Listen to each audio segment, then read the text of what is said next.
Muy buenas noches, bienvenidos a Primer Círculo.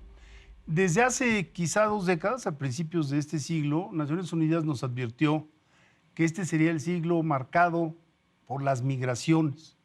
Migraciones que tienen distintas causas, distintos motivos, que puede ser desde la miseria, la pobreza, hasta cuestiones climáticas que vienen a acentuar las condiciones de vida de los seres humanos. Y entonces se generan estos ríos. De hecho, Naciones Unidas mostró los ríos de migración. Estamos aquí en el 2023 y estamos viviendo un problema migratorio realmente muy severo. Independientemente de las políticas públicas que se deban de seguir, creo que lo primero que tenemos que hacer es tener una radiografía de qué está ocurriendo, porque hay muchos cambios. Por ejemplo, el aumento del número de nacionalidades que estamos recibiendo, las condiciones de las familias que van viajando, en fin, muchas cuestiones. Y es por ello que hemos invitado a una especialista del tema, a una mujer que se dedica a eso en una institución que precisamente busca crear una agenda migrante.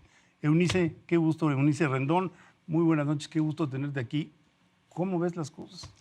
Pues muchas gracias por la invitación y yo veo pues complicado la situación como está ahora, como bien dices, no es un tema nuevo, ¿no? Que eso es importante también considerarlo, ni tampoco es un tema que vaya a cambiar en el sentido de que la migración es una realidad mundial. Más de 300 millones de personas viven en un lugar distinto al que nacieron y creo que en base a eso deberíamos tener otro tipo quizá de políticas, de acciones, ¿no? De actitud frente a esto que yo siempre digo es un fenómeno, porque se habla mucho del problema o la crisis y yo creo que no hay, yo creo que no hay una crisis, o sea, es decir, la crisis no está en las personas, la crisis está, creo yo, en la falta de políticas y acciones adecuadas para responder al fenómeno que tenemos frente con el tema de la movilidad humana. Ahora, el fenómeno tiene 2 caras. Uno es el proceso de expulsión por las cosas que ya explicó Federico y otras, crimen organizado es una que se ha acrecentado, guerras civiles, etcétera. Y el otro es el problema de la demanda de los países más ricos por trabajadores en un contexto político donde una parte de la población de esos países no quiere migrantes, aunque los necesite. Y eso es lo que hace articular las políticas públicas muy complicado, pero México está en el paso. ¿Qué puede hacer un país que además de ser expulsor de migrantes como lo somos, está en el paso de flujos importantes, crecientes, ríos, por usar tu frase, creo que es correcta, ríos crecientes? ¿Cuáles, digamos, porque además estuvimos en medio de una crisis migratoria hace unos días y ahora parece que el problema, como no fue tan grave como algunos temían o deseaban, ya no es un problema. Ahí está el problema. ¿Por qué no empezamos por un tema muy concreto? México, ¿qué debe hacer y qué está haciendo respecto a los que pasan por México? Mira, yo creo que México tiene todas las caras de la migración, o sea, no solo pasan, es un país expulsor, es un país receptor, es un país de tránsito, es un país de desplazamiento interno, es un país de retorno también. Entonces, cumpliendo todas estas caras, tiene un reto mayor, o sea, eso sin duda. Pero también se ha ido transformando un poquito estas caras en México y eso es parte de lo que cambia también lo que debemos hacer frente a este fenómeno. Por ejemplo, desde que llegó Trump hasta la fecha, muchos de los que antes transitaban por nuestro país ahora se quedan. Entonces, es decir, en 2015 teníamos 3,500 solicitudes de refugio. Hemos cerrado los últimos 4 años con 100,000, 120,000, ¿no? 80,000. Entonces, por año. Del año pasado 120,000. Entonces, y este año va a ser muy similar, quizá un poquito más. Entonces, hemos visto un cambio también en eso, pero no así en los presupuestos, por ejemplo, para el tema del refugio, ¿no? Los han disminuido. Claro, los han disminuido y ahora hay una propuesta del presidente incluso de disminuir con la Comisión Mexicana para el Refugio, volverla a una dirección general en vez de, pues hoy que es un desconcentrado ahí de la Secretaría de Gobernación. Entonces, quitarle fuerza a esta institución cuando hoy tenemos estas solicitudes de refugio que no se da abasto, como sabemos todos, la ACNUR pone gran parte de los recursos justo porque no nos damos abasto. Y otra cosa importante, como se hablaba al inicio, también ha cambiado el perfil, ha cambiado las nacionalidades, se han aumentado las razones razones son distintas, hay hasta el cambio climático, los desastres naturales, la inseguridad, desafortunadamente, en los casos que a nosotros nos ha tocado atender en Agenda Migrante, es el principal motivo. O sea, la gente huye del riesgo a perder la vida en la mayoría de los casos. México también, o sea, a nosotros y en Centroamérica, pero es decir, México dejó, digamos, se hablaba de una tasa cero. Eran más migrantes los que retornaban que los que se iban durante una década más o menos. Sin embargo, a partir de mediados de 2020, otra vez México está en los números principales, cerrando el año pasado, el 2022, como la principal nacionalidad otra vez de llegada a Estados Unidos, con más de 850,000 detenidos por la patrulla fronteriza mexicanos durante ese año fiscal. Que son los que detectan, pero fue la de mayor número, digamos, de detección. 2020, con todo y pandemia, 450,000, 2021, 650,000 y cerramos 2022 con 850,000. Y aquí sí creo que importa la causa, porque al final a nosotros nos ha tocado entrevistar familias completas que huyen de Tierra Caliente en Michoacán, en Guerrero, Zacatecas, ni se diga. O sea, son unidades familiares a los que ya les llegó una parte de un familiar, ¿no? Ya le mataron a alguien, ya hay una amenaza de todo el núcleo, y entonces deciden huir. También, si revisamos los datos en Estados Unidos, la principal causa por la que sí les dan el refugio, justamente el 95% de los refugiados mexicanos, es por el tema de crimen, de amenazas de crimen organizado y por inseguridad que fue probada, y entonces se les dio esta figura. Y otra cosa importante, por primera vez en la historia, el año pasado, 2022, fue en Estados Unidos, detuvieron a mucho más personas de Cuba, de Nicaragua, de Haití, que de Centroamérica. Entonces también ahí estamos viendo estas transiciones de pronto de otras nacionalidades, y las políticas, en vez, creo yo, de responder a un fenómeno más integral, a una cuestión más profunda, van respondiendo a la inmediatez. ¿A qué me refiero? Estados Unidos, cada vez que ve un flujo grande de algún país, primero con Venezuela, entonces vamos a ponerle, cuando existía el título 42, vamos a integrar a Venezuela en el título 42 y las políticas, según de visas humanitarias, que nadie cumple con los requisitos, ¿no? Y toda la política de amenaza para Venezuela. Ah, no, que ahora son haitianos de Nicaragua y de Cuba, pues vamos a aumentarlos al título 42, y lo mismo, las visas humanitarias, pero que detrás tienen velado una amenaza, es decir... Pero háblanos de esa amenaza, ¿no? Porque antes podían esperar a su visa, por su visa en Estados Unidos, y el gran cambio post-Trump realmente, la primera amenaza que nos hizo fue, esperan en México. Y ahí seguimos, pero nos explicaba sin las condiciones para esperar. No, y yo creo que esa política, seguimos viviendo época de Trump, o sea, dejó su huella, ¿no? A Biden le ha costado mucho trabajo, aunque él quería al principio, porque sí trató de terminar con la política de quédate en México, permanece en México, MPP, ¿no?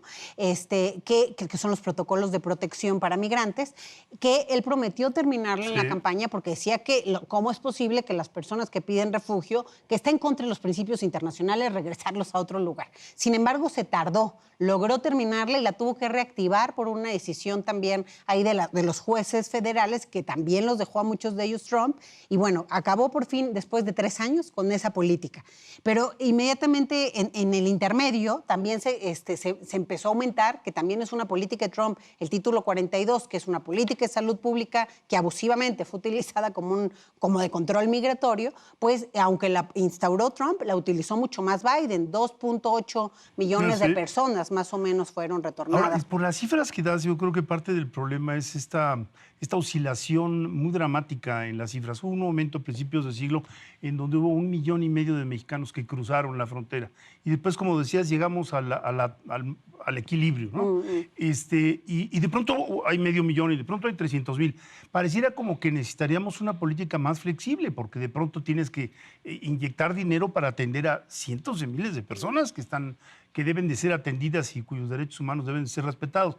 Pero las estructuras burocráticas, por desgracia, no son así. No reaccionan con esa rapidez, Y entonces lo que estamos viendo es una rigidez institucional y más problemas de violencia, etcétera.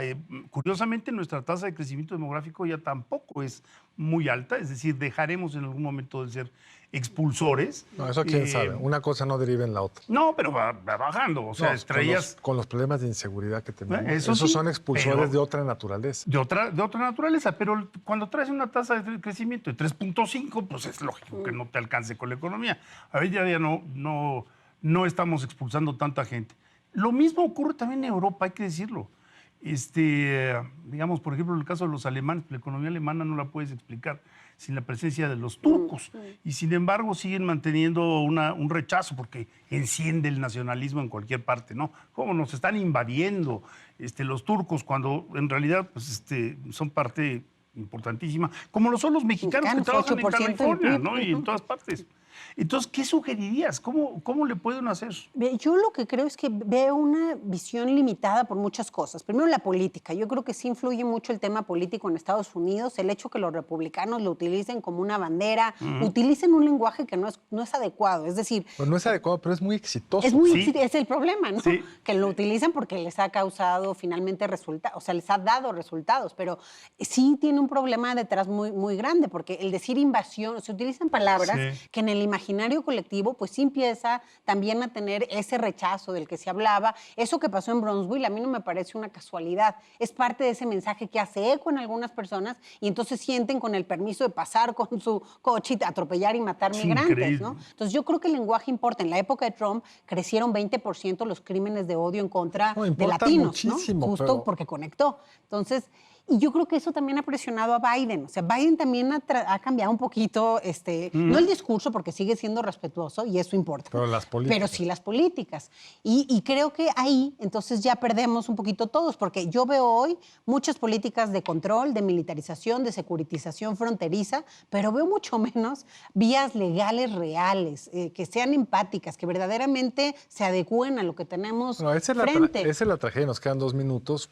De un gobierno que empezó prometiendo visas humanitarias para todos y que hoy no me queda claro dónde estamos. O sea, todavía hay esas visas, hay refugios, no hay refugios. ¿Qué papel estamos jugando como país? En este momento hay mucha incertidumbre. De hecho, se cerró aquí en la Ciudad de México el albergue de Tláhuac, al parecer, que era, creo, una buena acción de la Ciudad de México y del Instituto Nacional de Migración. Otra vez vemos a los migrantes ahí, haitianos, en la Plaza Giordano. No está claro si se cerró o no, pero ya no hacen los trámites. Entonces, con eso, pues ya nadie quiere ir ahí.